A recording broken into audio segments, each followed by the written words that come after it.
Hello everybody. आज हम लोग सीखेंगे कि गूगल फॉर्म्स का यूज़ करके हम लोगों को जो टेस्ट पेपर्स तैयार करने हैं वो टेस्ट पेपर्स हम लोग किस तरह से प्रिपेयर कर सकते हैं। ठीक है, तो टेस्ट पेपर्स गूगल फॉर्म्स का यूज़ करके कैसे प्रिपेयर किए जाएंगे उसके सबसे पहले आप क्या करिए, सबसे पहले अपने सिस्टम पर आप गूगल फॉर्म्स को ओपन कर लीजिए।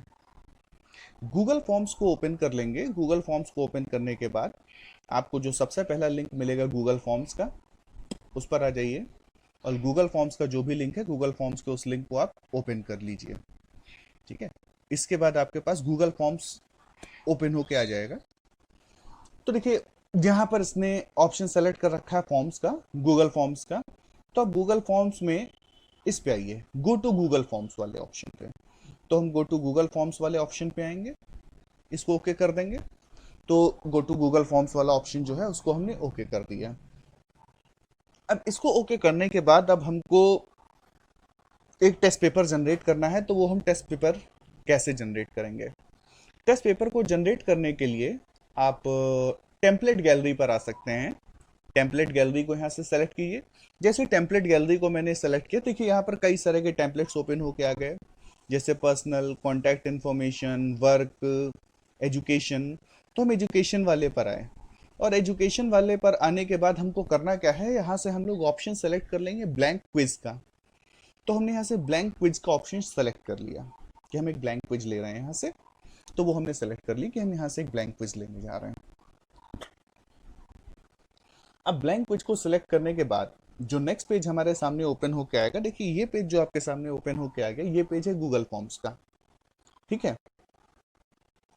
तो अब हमको यहाँ से एक टेस्ट पेपर क्रिएट करना है। तो वो टेस्ट पेपर हम किस तरह से क्रिएट करेंगे? टेस्ट पेपर को क्रिएट करने के लिए देखिए यहाँ पर अभी हमारी जो क्विज है, क्विज का टाइटल है ब्लैंक क्विज।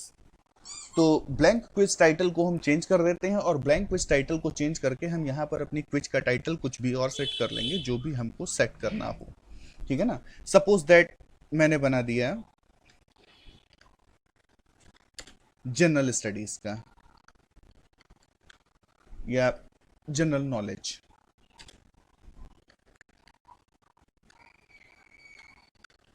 तो मैंने जनरल नॉलेज इसका एक नेम रख दिया। ओके, जनरल नॉलेज ये हमारी क्विज का नेम हो गया।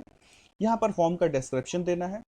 फॉर्म के डिस्क्रिप्शन में आप कुछ भी लिख सकते हैं। फॉर एग्जांपल सपोज कर लीजिए कि हम लोग एक एग्जाम ले रहे हैं, टेस्ट ले रहे हैं, तो हमने लिख दिया जैसे नोट लिखते हैं, तो नोट की जगह पर हम लोग यहाँ पे लिख सकते हैं जैसे all the questions are compulsory. तो all the questions are compulsory, all the questions are compulsory के बाद अब हम शुरू करते हैं। यहां से नीचे से आ जाइए, देखो देखिए दे रहा है अनटाइटल्ड क्वेश्चन। तो अनटाइटल्ड क्वेश्चन पे हम आ गए। तो अनटाइटल्ड क्वेश्चन यहां से हमको अपने क्वेश्चंस लिखना एक एक करके स्टार्ट करना है। तो हमको अपने एक एक क्वेश्चंस देने हैं। तो जैसे ही आप यहाँ पर माउस से क्लिक करेंगे, देखिए आपका क्वेश्चन ओपन हो, ये सेलेक्ट हो गया। तो जहां पर अनटाइटल्ड क्वेश्चन है, इस जगह पर आप अपना क्वेश्चन टाइप करेंगे और उसकी लेफ्ट हैंड साइड में आप यहाँ पर देखिए तो यहाँ पर एक कंट्रोल बॉक्स दिया हुआ है। इस कंट्रोल बॉक्स की हेल्प से आप ये सेलेक्ट कर सकते हैं कि आपको जो क्वेश्चन देना है वो किस टाइप का आप देना चाहते हैं। यहाँ से अगर आप देखिए तो मैंने ऑप्शन सेलेक्ट किए हैं। तो जैसे शॉर्ट आंसर मीन्स एक दो लाइन में अगर आपको आंसर करना है, पैराग्राफ मीन्स मल्टीपल लाइंस में आप आंसर लिखवाना चाहते हैं। ठीक है ना? मल्टीपल चॉइस एमसीक्यू हो जाएगा, checks box, drop down, file upload. File upload means बच्चा फाइल अपलोड करेगा कॉपी की फोटो खींच के, उस तरह से कई सारे तरीके में हम लोग कर सकते हैं। तो फिलहाल हम लोग जिस तरह का टेस्ट पेपर बनाने जा रहे हैं उसके लिए हमारा काम मल्टीपल चॉइस और शॉर्ट आंसर या पैराग्राफ, इन तीन ऑप्शन से कंप्लीट हो जाएगा। ठीक है, तो अब सबसे पहला ऑप्शन है हमारे पास, अब शुरू करते हैं क्वेश्चन लिखना हम लोग। तो सपोज दैट मैंने जैसे एक जनरल सा क्विज में आपको बताने जा रहा हूँ, तो इस जनरल से क्विज के लिए मैंने सेलेक्ट कर लिया। सपोज दैट मैं एक पहला क्वेश्चन दिए देता हूँ। सपोज दैट पहला क्वेश्चन ले लिया, who is the PM of India. So पहला क्वेश्चन हमने ले लिया, who is the PM of India. और ये यहाँ पर जो है ये हमारा मल्टीपल चॉइस क्वेश्चन है। तो हमारा पर यहाँ पर मल्टीपल चॉइस क्वेश्चन है, तो मल्टीपल चॉइस क्वेश्चन में हम यहाँ से सेलेक्ट करेंगे कि who is the PM of India. ठीक है, तो यहाँ से अब देखिए सजेस्टेड करेक्ट आंसर में अपने आप से एक आंसर नरेंद्र मोदी हमको सजेस्ट कर रहा है। ठीक है, तो हम क्या करेंगे, यहाँ से अपने आंसर्स जो हैं वो देना शुरू कर देंगे कि हमको यहाँ से अपने आंसर्स जो हैं वो क्या देने हैं। ठीक है, तो यहाँ से हम अपने आंसर्स लिख सकते हैं कि who is the prime minister of India. तो यहाँ से हमने पहला ऑप्शन दे दिया, पहले ऑप्शन में हमने दे दिया नरेंद्र मोदी। उसके बाद आप सेकंड ऑप्शन के लिए आइए, सेकंड ऑप्शन पे आप आते हैं, सेकंड ऑप्शन पे आप मान लीजिए आपने लिख दिया सोनिया गांधी। नेक्स्ट ऑप्शन पे आते हैं, सपोज दैट यहाँ पे हमने लिख दिया मनमोहन सिंह, नेक्स्ट ऑप्शन दे दिया। उसके बाद आप नेक्स्ट ऑप्शन पे आते हैं, नेक्स्ट ऑप्शन पे आपने सपोज दैट लिख दिया अमित शाह। तो आपने कुछ ऑप्शंस दे दिए that who is the prime minister of India, ये हो गया। उसके बाद अब इससे रिलेटेड कुछ और चीजें देखिए, जैसे आप चाहते हैं कि बच्चा आपके हर क्वेश्चन को अटेम्प्ट जरूर करे, मींस अगर हमने 20 एमसीक्यूज दिए हैं तो वो उन 20 एमसीक्यूज को जो है अटेम्प्ट जरूर करे, ऐसा ना हो कि वो क्वेश्चन छोड़ दे। तो अगर हम चाहते हैं कि बच्चा हमारा हर क्वेश्चन अटेम्प्ट करे, तो उसके लिए देखिए क्वेश्चन के साइड में यहां पर एक ऑप्शन दिया हुआ रिक्वायर्ड का, हम इसको ऑन कर देंगे। तो अब देखिए हमने रिक्वायर्ड को ऑन कर दिया है। रिक्वायर्ड को ऑन करने का मतलब ये है कि अब बच्चा जब तक इस क्वेश्चन का आंसर नहीं दे देगा, मींस कोई एक ऑप्शन सेलेक्ट नहीं करेगा, तब तक वो नेक्स्ट क्वेश्चन के लिए आगे नहीं बढ़ सकता। तो ये हमने इसको रिक्वायर्ड फील्ड में डाल दिया। अब अगली चीज देखिए आंसर की। आंसर की क्यों हम यूज करेंगे? आंसर की हम इसलिए यूज करेंगे क्योंकि इसका यूज करने से हमको एडवांटेज ये रहेगा कि अगर हम टोटल एमसीक्यू का पेपर बनाते हैं तो हमको चेक करने की कोई जरूरत नहीं होगी कि हम उसको चेक करें, हम ऑलरेडी आंसर की क्रिएट कर देंगे। बच्चा जैसे ही सबमिट करेगा, सबमिट करते ही उसका पेपर अपने आप चेक हो जाएगा, हमको कुछ नहीं करना है। तो हमने यहां से आंसर की का ऑप्शन सेलेक्ट किया। आंसर की का ऑप्शन सेलेक्ट करने के बाद हम यहां से आए और देखिए यहां पर आंसर की में ये सबसे पहला पूछ रहा है पॉइंट्स। पॉइंट्स मींस ये पूछ रहा है कि हमने ये जो एमसीक्यू दिया है ये हम कितने मार्क्स में दे रहे हैं, 1 मार्क्स में दे रहे हैं, 2 मार्क्स में दे रहे हैं। तो सपोज दैट मैंने ये एमसीक्यू 1 मार्क्स में दिया, तो मैंने इसके आगे 1 लिख दिया, दैट मीन्स मेरा ये एमसीक्यू 1 मार्क्स का है। उसके बाद अब क्योंकि मैं इस आंसर को ऑटोमेटिक चेक कराना चाहता हूं, तो मैं क्या करूंगा, इसमें जो करेक्ट वाला आंसर है जैसे नरेंद्र मोदी, तो मैं इसको ऑलरेडी टिक कर दूंगा। ये मैंने टिक कर दिया है, ये चेकिंग के लिए टिक हुआ है, ये बच्चे को विजिबल नहीं होगा। ठीक है, उसके बाद मैंने इसको यहां से डन कर दिया। तो इसको मैंने यहां से डन कर दिया, तो मेरा पहला क्वेश्चन यहां से कंप्लीट हो गया। अब मुझे नेक्स्ट क्वेश्चन क्रिएट करना है। तो मुझे नेक्स्ट क्वेश्चन क्रिएट करना है, तो सपोज दैट कि मुझे इसी टाइप का नेक्स्ट क्वेश्चन क्रिएट करना है। वैसे आप चाहें तो आपको अगर कोई क्वेश्चन क्रिएट करना है तो आप इस प्लस वाले साइन पे जाएंगे, देखिए ऐड क्वेश्चन का ऑप्शन दे रहा है। तो जैसे ही आप इस प्लस वाले साइन पर क्लिक करेंगे, नेक्स्ट क्वेश्चन के लिए प्लेस अपने आप क्रिएट हो जाएगा। बट सपोज दैट कि आप इसी तरह का एक नेक्स्ट एमसीक्यू देना चाहते हैं, तो इसी तरह का अगर नेक्स्ट एमसीक्यू देना चाहते हैं तो आप ऐड क्वेश्चन पर ना आकर डायरेक्टली इस वाले बटन को देखिए, दे रहा डुप्लीकेट, मींस इसी तरह का डुप्लीकेट क्वेश्चन आप दूसरा क्रिएट करना चाहते हैं, सेलेक्ट कर दीजिए। ठीक है, तो उसी तरह का क्वेश्चन उसी तरह का पूरा फिर से क्रिएट होके आ गया। यहां पर आप अपना अगला क्वेश्चन जो चाहें, अगला क्वेश्चन आप यहां पर लिख सकते हैं। जैसे for example suppose that I am writing the what is the capital of Punjab. So what is the capital of Punjab? So this is suggesting that correct answer is Chandigarh, but here now we are going to edit our options.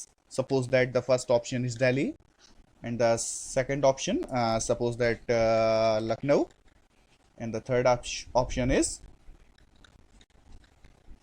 Ludhiana, and the next option is Chandigarh। तो ये question हमारा complete हो गया। उसके बाद इस question को complete करने के बाद अब अगर आप इस पे भी चाहते हैं कि बच्चा इस क्वेश्चन का आंसर जरूर दे, तो इसमें भी रिक्वायर्ड वाली फील्ड ऑन है। इनके साथ चाहते हैं कि रिक्वायर्ड ना हो, बच्चा जिसका आंसर देना चाहे उसका दे, जिसका नहीं आ रहा है उसका ना दे, तो आप इस रिक्वायर्ड वाली फील्ड को यहां से बंद भी कर सकते हैं। मैंने फिलहाल ऑन रखा है। ठीक है, उसके बाद अब मुझको क्या करना है, अब इसकी आंसर की वही सेम काम, आंसर की पर आइए। आंसर की पर आने के बाद इसमें 1 मार्क है, इसमें पिछले वाले क्वेश्चन को कॉपी किया है हमने, डुप्लीकेट किया, इसलिए इसने दिल्ली को सेलेक्ट कर रखा है, बट करेक्ट ऑप्शन जो हमारा है वो चंडीगढ़ है। तो हम यहाँ से चंडीगढ़ सेलेक्ट कर लेंगे और चंडीगढ़ सेलेक्ट करने के बाद डन कर देंगे। ठीक है, तो ये हो गया। उसके बाद हमको थर्ड क्वेश्चन यहाँ पर ऐड करना है। तो थर्ड क्वेश्चन हमको ऐड करना है, तो हमने यहाँ पर अपना थर्ड क्वेश्चन ऐड कर दिया। अब ये हमारा थर्ड क्वेश्चन आ गया। अब हमको यहाँ पर कोई भी थर्ड क्वेश्चन देना है, तो थर्ड क्वेश्चन हमको लिखने के लिए यहाँ पर हमें लिखना है। तो थर्ड क्वेश्चन हम लिख देते हैं। सपोज दैट थर्ड क्वेश्चन ले लिया, what is the capital of India? So now once again we are going for the options. The first one is Delhi, and the next option is Sikkim. Next option is Kanpur.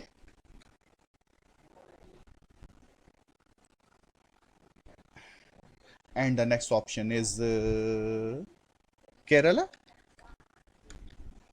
So I have given some options here. Okay.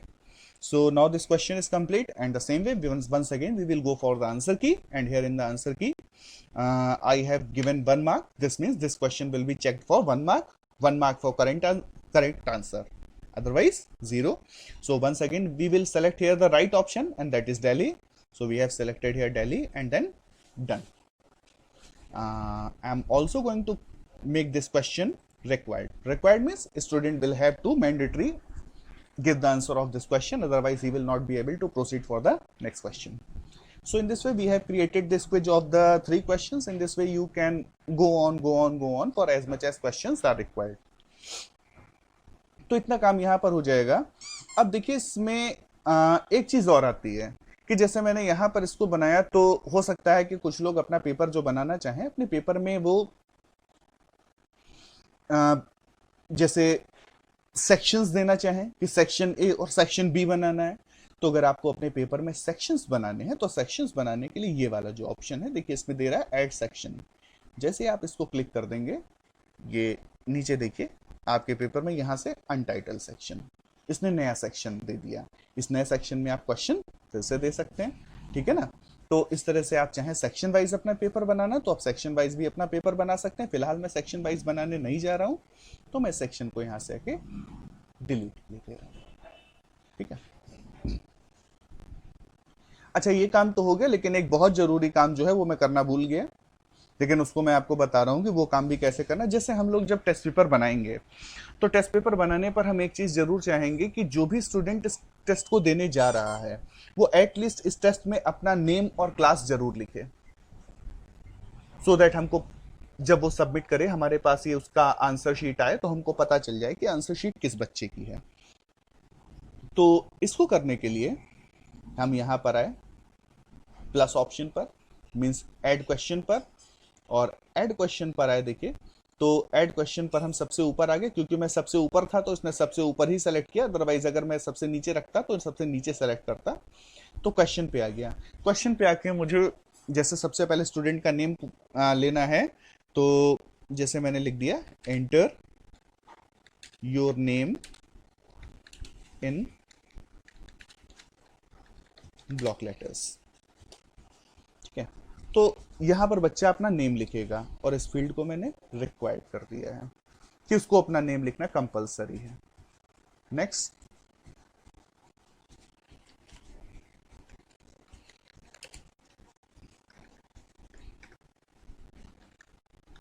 Mention your class and section.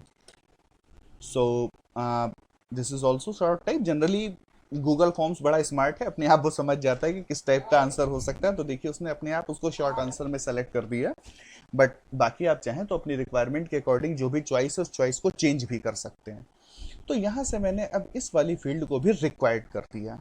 तो required करने से मतलब ये हो गया कि बच्चा अगर अपना नेम या अपनी क्लास नहीं लिखेगा, तो वो आगे क्वेश्चन के लिए प्रोसीड नहीं कर सकता, क्योंकि जब तक मैं इन दोनों क्वेश्चंस के आंसर नहीं दे दूंगा, तब तक मैं इस वाले क्वेश्चन को सॉल्व कर ही नहीं सकूंगा। जैसे मैं चाहूं कि who is the PM of India, तो मैं इसको टिक करने की कोशिश करूं कि who is the PM of India. Sorry, अभी मैंने इसको तैयार नहीं किया है, लेकिन फिलहाल इसमें ये होगा कि जब तक मैं ऊपर वाले क्वेश्चंस के आंसर नहीं दूंगा, तब तक मैं नीचे वाले क्वेश्चन पर नहीं आ सकता, क्योंकि मैंने हर क्वेश्चन को रिक्वायर्ड कर रखा है। तो ये तरीका हो गया गूगल फॉर्म्स पर एक टेस्ट पेपर को क्रिएट करने का, कि आप एमसीक्यूज में टेस्ट पेपर जो है वो कैसे क्रिएट कर सकते हैं, जैसे भी आप चाहें। अब उसके बाद देखिए यहाँ पर मैं आया ऐड क्वेश्चन पर, तो ऐड क्वेश्चन पर आया, तो ऐड क्वेश्चन पर आकर अच्छा, इसने मुझे यहाँ पर क्वेश्चन को ऐड करने का ऑप्शन दे दिया, लेकिन मैं क्वेश्चन को यहाँ पर नहीं, क्वेश्चन को मैं नीचे ऐड करना चाह रहा था। तो इस तरह से आप करके अपने क्वेश्चन को नीचे मूव भी करा सकते हैं। देखिए मेरा क्वेश्चन मूव होके बिल्कुल नीचे आ गया।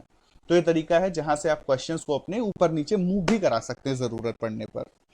तो ये क्वेश्चन हो गया। अब सपोज दैट यहाँ पर जो है मुझे कोई नया क्वेश्चन पैराग्राफ टाइप में यूज करना है, ठीक है, मतलब जिसका मैं शॉर्ट आंसर चाहता हूं या लॉन्ग आंसर चाहता हूं, ठीक है। जैसे मैंने लिखा write a short note on Independence Day. So मैंने यहां लिखा write a short note on Independence Day, और यहां से आकर मैंने, जैसे अगर मैं एक दो लाइन में आंसर चाहता हूं तो मैं इसको शॉर्ट आंसर में सेलेक्ट कर दूंगा, otherwise we have the option to select for the paragraph, and if we select for the paragraph then the student can answer for the question in the multiple lines. So I am going to select here paragraph, so student can answer in the multiple lines, okay, and according to the choice we can also select it as a required field. But here we cannot create the answer key. Why? Because every person can explain the Independence Day on his own language, so we cannot create here an standard answer. सो इस question के लिए answer की create करना सही नहीं रहेगा, इसको हमें खुद से चेक करना पड़ेगा। बट हाँ ये है कि एमसीक्यू टाइप के जितने भी क्वेश्चंस होंगे वो हमारे सारे ऑटोमेटिक चेक हो जाएंगे। अब देखिए इसको करने के बाद जब हमने यहाँ से इसको क्रिएट कर लिया है, तो इसको क्रिएट करने के बाद अब हमारे इस टेस्ट पेपर का व्यू कैसा आएगा। व्यू के लिए हम क्या करेंगे, यहाँ पर ये देखिए प्रीव्यू का ऑप्शन दिया हुआ है, तो इस प्रीव्यू वाले ऑप्शन पे आप क्लिक कीजिए। तो आप यहाँ से आप देखेंगे प्रीव्यू वाले ऑप्शन पर क्लिक करने के बाद ये है हमारे टेस्ट पेपर का ओवरव्यू, कि हमको यहां से शो कर रहा है कि हमारा टेस्ट पेपर किस तरह से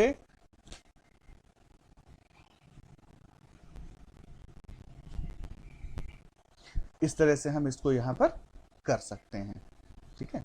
इस तरह से हमारा क्वेश्चन पेपर जो है वो यहां पर क्रिएट हो जाएगा, ठीक। और ये क्वेश्चन पेपर का हमारे फॉर्मेट है।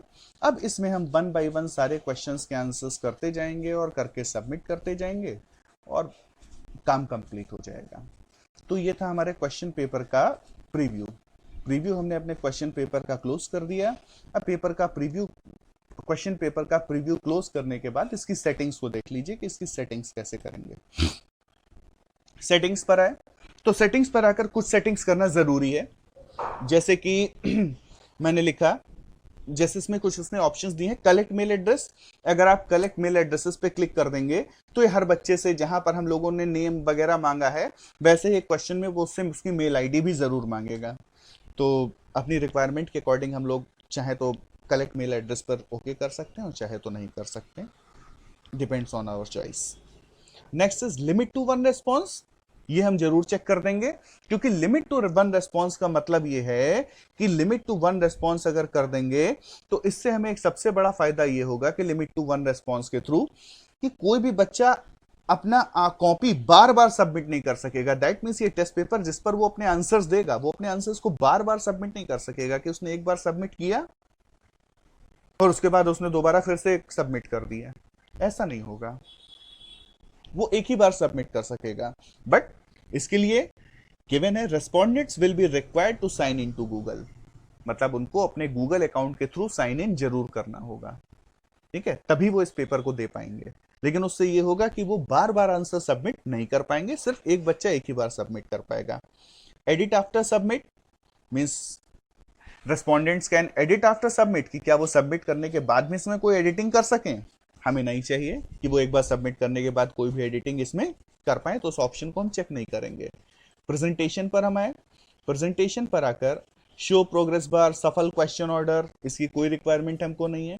उसके बाद हम अगले ऑप्शन पे आए क्विजेस पे, तो हमने इसको, ये ऑप्शन ऑलरेडी हाईलाइटेड है, मेक दिस अ क्विज, तो ये एक तरह की क्विज है और उसमें गिवन है कि release marks, immediately after each submission means जैसे स्टूडेंट सबमिट बटन पे क्लिक करेगा, सबमिट बटन पर क्लिक करते ही उसे उसका स्कोर दिख जाएगा, जितने भी एमसीक्यूज होंगे। अगर पूरा पेपर एमसीक्यू बेस्ड है तो उसको तुरंत उसका स्कोर दिख जाएगा कि उसको कितने मार्क्स मिले हैं। बट इन केस हम उसको उसके मार्क्स तुरंत नहीं बताना चाहते हैं, हमको मार्क्स बाद में बताने हैं, तो हम लेटर आफ्टर मैनुअल रिव्यू ये ऑप्शन सेलेक्ट कर सकते हैं। तो इससे क्या होगा, इससे स्टूडेंट को उसका रिजल्ट तुरंत नहीं पता चलेगा, बल्कि हम उसको उसका रिजल्ट बताएंगे। नेक्स्ट है respondents can use missed questions, can see missed questions, correct answers, point values. तो जो भी रेस्पोंडेंट्स हैं वो उन्होंने कितने क्वेश्चंस मिस किए हैं, या कितने करेक्ट आंसर्स किए हैं, या पॉइंट वैल्यूज क्या हैं, इनके बारे में वो जान सकते हैं।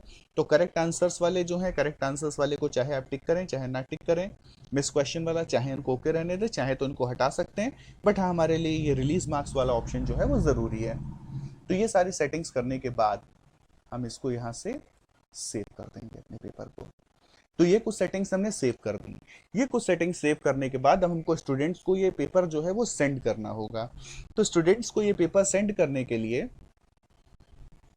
हमको क्या करना होगा, सेंड पर हम आए, सेंड बटन पर हमने क्लिक किया, और सेंड बटन पर हम जैसे ही क्लिक करेंगे ये यहाँ से देखिए एक लिंक वाला ऑप्शन दे रहा है। तो हमने इस लिंक वाले ऑप्शन को सिलेक्ट किया, तो इसने हमारे इस गूगल फॉर्म का जो हमने ये एग्जाम पेपर अपना बनाया है इसका एक लिंक क्रिएट कर दिया है। इस लिंक के थ्रू, ये लिंक जो है ये हम बच्चों को व्हाट्सएप पे भेज सकते हैं। बच्चा जैसे उस लिंक पर क्लिक करेगा उसके पास ये फॉर्म अपने आप ओपन हो जाएगा। अगर आप चाहें, वैसे देखने में लिंक काफी बड़ा है, अगर आप इसको छोटा करना चाहें लिंक को, तो शॉर्टन यूआरएल पर क्लिक कर दीजिए। देखिए लिंक जो है वो अपने आप छोटा हो गया, और यहाँ पर ये कह रहा है कि आप इसको यहाँ से कॉपी बटन पर क्लिक करके लिंक को कॉपी कर सकते हैं। इस पे कॉपी करेंगे और कॉपी करने के बाद हम इसको सेंड कर सकते हैं। इतना काम हम लोग जो है वो कर सकते हैं इस पे। इसके अलावा एक चीज और आती है, एक चीज जो और आती है वो ये आती है कि सपोज दैट हम लोग और ज्यादा एडवांस्ड पेपर बनाना चाहें, और ज्यादा एडवांस पेपर बनाना चाहें, दैट मीन्स उसमें टाइम सेटिंग्स लगाना चाहें कि हम उसमें टाइम सेट कर दें। तो हम टाइम कैसे सेट करेंगे पेपर के लिए, जैसे आप लोगों ने देखा होगा बैंक वगैरह के पेपर्स में आता है कि उसमें टाइम सेट होता है। तो अगर हम चाहें कि हम उसमें टाइम सेट कर दें तो टाइम कैसे सेट होगा, तो टाइम सेट करने के लिए हम लोगों को आना होगा एड ऑन्स वाले ऑप्शन पर। और एड ऑन्स वाले ऑप्शन पर आने के बाद, अब ये ऑप्शन ओपन हो जाए तो मैं इसके बाद आपको अगली चीज बताता हूँ कि एड ऑन्स वाले ऑप्शन पे आने के बाद क्या करना है। सर्च एप्स पर आना है, और सर्च एप्स पर आने के बाद सर्च करना है फॉर्म प्रेजेंटर। फॉर्म प्रेजेंटर ये एक छोटा सा एड ऑन है जिसको हम लोग यूज करते हैं गूगल फॉर्म्स में टाइम सेट करने के लिए। तो फॉर्म प्रेजेंटर एक छोटा सा एड ऑन है, इसको हमने यहाँ से क्लिक किया, क्लिक करने के बाद अब ये इसको इंस्टॉल करने के लिए कह रहा है। तो एक छोटा सा एड ऑन है, इसको हम अपने सिस्टम पर इंस्टॉल कर लेंगे। कंटिन्यू पे क्लिक कर दिया। अभी कंटिन्यू पर क्लिक करने के बाद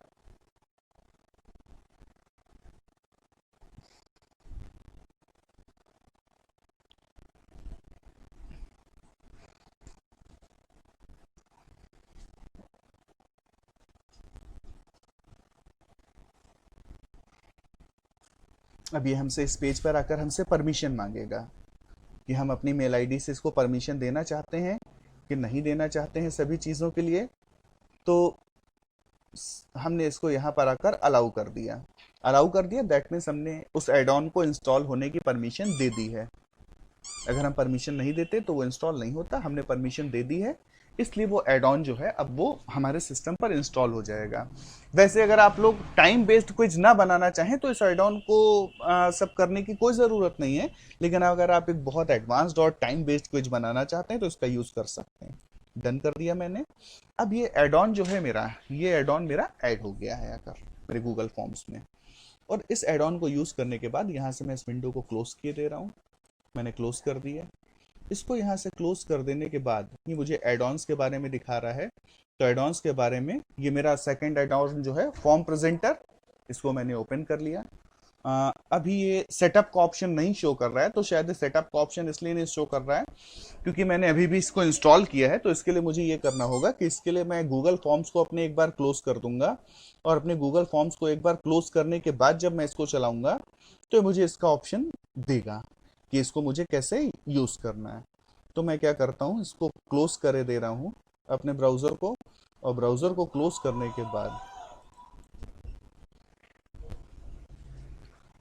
सो अब हमारा एड ऑन जो है वो प्रॉपरली वर्क कर रहा है। तो हमारा एड ऑन क्योंकि प्रॉपरली वर्क कर रहा है, तो अब हम ये काम करेंगे कि अब हम इसमें देखेंगे कि हम इस फॉर्म पर टाइम सेटिंग्स कैसे लगा सकते हैं। तो हम एड ऑन्स पे आए, फॉर्म प्रेजेंटर पे गए, सेटअप पर आए। तो सेटअप पर आने के बाद अब ये हमारा यहाँ पर जो एड ऑन है वो भी लोड होना शुरू हो जाएगा। तो एड ऑन के लोड होने के बाद तब ये प्रॉपरली वर्क करेगा कि इसके थ्रू हम कैसे टाइम वगैरह जो चीज़ें हैं उनको हम सेट कर सकते हैं। इसको मैं फिर से मैं इसको सेट के ले रहा हूँ, तो ये प्रॉपरली वर्क करेगा अभी। अब हम वापस इस एड ऑन पे आए, फॉर्म प्रेजेंटर पे, और सेटअप पर क्लिक किया तो ये वर्किंग लिख कर आ रहा है। अब यहाँ से फॉर्म प्रेजेंटर, अभी यहाँ से फॉर्म प्रेजेंटर एड ऑन जो है वो स्टार्ट होगा। ये अब इसने स्टार्ट होना शुरू किया फॉर्म प्रेजेंटर एड ऑन ने, तो अब ये स्टार्ट हो रहा है। अब हम यहाँ से क्या कर सकते हैं, यहाँ से ये जैसे ऑप्शन दे रहा है चेंज इमेज, तो हम चाहें तो अपने ये जो हमारा जनरल नॉलेज वाला जो क्विज है इसकी जो पिक्चर बन के आ रही है इस इमेज को चेंज कर सकते हैं। उसका टाइटल चाहें तो टाइटल चेंज कर सकते हैं। वेलकम मैसेज यहाँ पर लिख सकते हैं, मतलब जो भी आप चाहें अपने पेपर से रिलेटेड, कि test paper of this this subject for this class, कुछ भी लिख सकते हैं। देन यहाँ पर जो भी हम वेलकम मैसेज अपना टाइप करना चाहें यहाँ पर टाइप कर सकते हैं, वो ओके हो जाएगा। यहाँ पर देखिए टाइमिंग कंट्रोल्स के बारे में कि टाइमिंग हमको कैसे कंट्रोल करनी है। जैसे टाइमिंग कंट्रोल में इनेबल फॉर्म ऑलवेज मीन्स ये फॉर्म हमेशा इनेबल रहेगा, बस set timer 30 minutes. That means student जब भी फॉर्म को ओपन करेगा, जिस भी टाइम पे ओपन करेगा, यहाँ पर 30 मिनट्स का टाइमर जो है वो वर्क करता रहेगा। ठीक है, और जैसे ही 30 मिनट्स ओवर होंगे ये फॉर्म अपने आप जो है वो क्लोज हो जाएगा। ठीक है, अपने आप क्लोज हो जाएगा।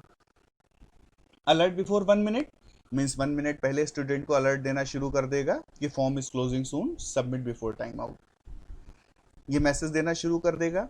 ये दूसरा तरीका हमारे पास ये भी है कि हम कोई स्पेसिफिक टाइम दे दें। स्पेसिफिक टाइम देने का मतलब ये है कि जैसे हमने स्पेसिफिक टाइम इसमें दे दिया कि हमारा फॉर्म जो है वो किस डेट में, जैसे फॉर्म हमारा आज है कि 4 अगस्त को स्टार्ट हो रहा है 10:10 पे, और उसके बाद ये क्या होना चाहिए, ये 4 अगस्त को ही जैसे 10 बजे शुरू होगा, और उसके बाद हम यहाँ पर टाइमिंग डाल दें कि 10 बजे स्टार्ट होगा, और 10 बजे स्टार्ट होने के बाद 10 hours and 45 minutes पे जो है ये ओवर हो जाएगा। तो इससे क्या होगा कि हमने एक स्पेसिफिक टाइम दे दिया है कि हमारा फॉर्म जो है ये 10 बजे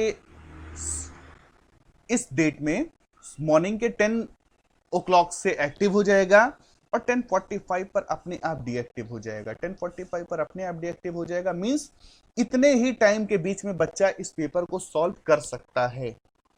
अगर वो इसके बाद इस फॉर्म को ओपन करेगा या लिंक को ओपन करने की कोशिश करेगा तो लिंक ऑटोमेटिकली एक्सपायर हो जाएगा, मींस वो इस फॉर्म को फिर इस टेस्ट को अटेम्प्ट ही नहीं कर पाएगा। तो अगर आप चाहें तो इस तरह की टाइम लिमिट भी लगा सकते हैं, थोड़ा सा एडवांस्ड काम है, चाहे तो टाइम लिमिट लगा सकते हैं, लेकिन टाइम लिमिट लगाने से ये फायदा रहेगा कि टाइम लिमिट अगर आपने लगा दी तो टाइम लिमिट लगाने के बाद अब बच्चा उसी टाइम लिमिट के अंदर ही उसको कर सकता है, उस टाइम लिमिट के अलावा किसी और भी समय पर वो उसको नहीं कर सकता है। देन आप पब्लिश फॉर्म पे क्लिक कर दीजिए, पब्लिश फॉर्म पे क्लिक कर देंगे, फॉर्म आपका जो है वो पब्लिश हो जाएगा। मीन्स फॉर्म में जो हमने टाइम की जो लिमिटेशंस लगाई हैं वो टाइम की लिमिटेशंस जो है उसमें सबमिट हो जाएंगी। देखिए फॉर्म फॉर्म जो है हमारा पब्लिश हो चुका है। फॉर्म को पब्लिश होने के बाद अब हम अपने फॉर्म को यहाँ से सेंड कर सकते हैं। ठीक है, तो हमारा फॉर्म यहाँ से तैयार है। उसके बाद हम इसको यहाँ से फॉर्म को अपने सेंड बटन पर, मैंने बताया था आपको कि सेंड बटन पर जाकर यहाँ से आके और फिर अपने लिंक को यहाँ से चाहें तो आप शॉर्ट भी कर सकते हैं, और देन इस शॉर्ट इन यूआरएल पे क्लिक करेंगे तो ये लिंक जो इसका है, ये लिंक इसका अपने आप शॉर्ट हो जाएगा, और फिर इसके लिंक को कॉपी करके बच्चों को व्हाट्सएप पे या जहाँ पर भी हमको उसको सेंड करना है हम उसको सेंड कर सकते हैं।